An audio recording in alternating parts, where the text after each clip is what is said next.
What's up, ladies and gentlemen? Welcome to the Dallas Daily Show podcast. We're talking adjustments all week this week, and we're coming at you from the Neighborhood Loans studio here in St. Louis, Missouri. Today's topic is walking on your ankles. Let's get into it.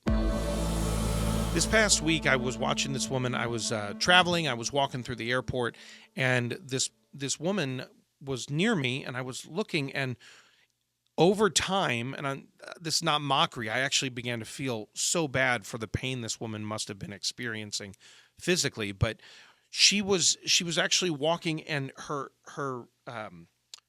arches had collapsed to where her feet were not only flat, but her bones had actually started to turn inward.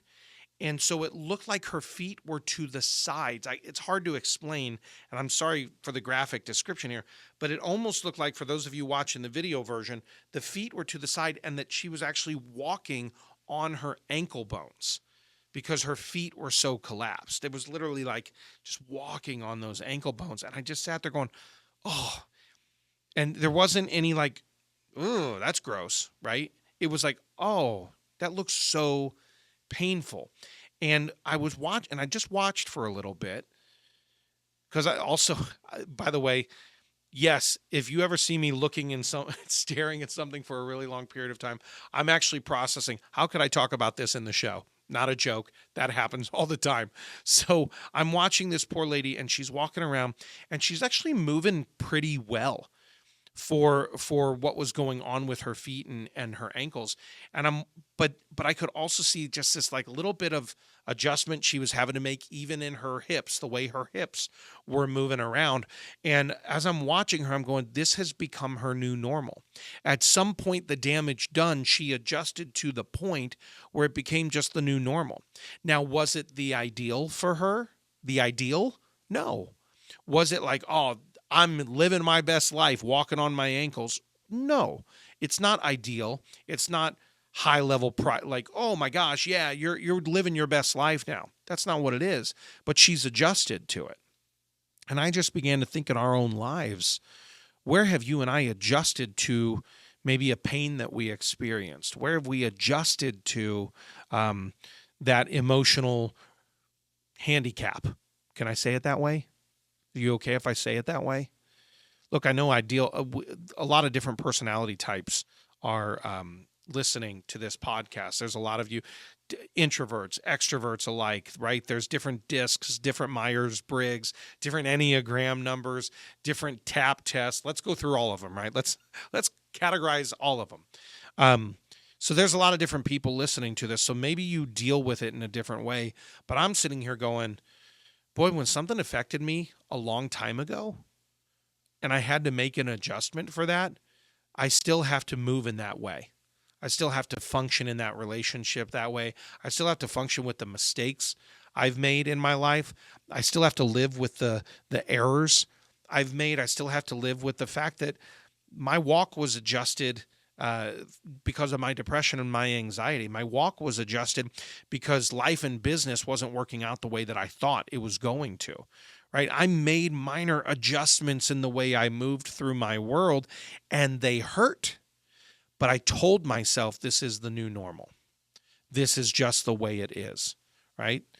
We've been talking in the weekly mind shift, the midweek mind shifts on Wednesdays.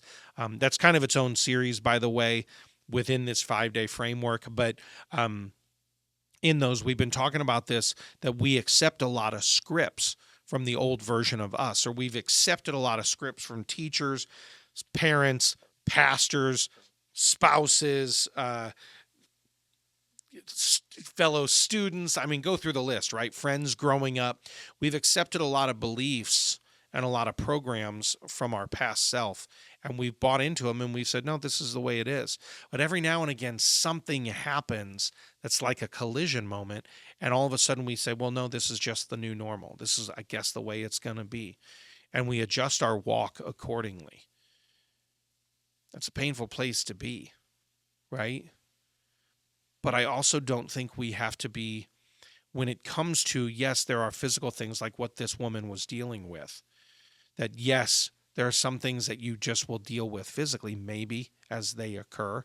I know someone who had a stroke, and they've lived with that, and the adjustments they've had to make. So yeah, physically things happen, but emotionally, I think sometimes I'm beginning to ask the question, if it's not serving a future me, do I need to keep going back and saying that's my new normal?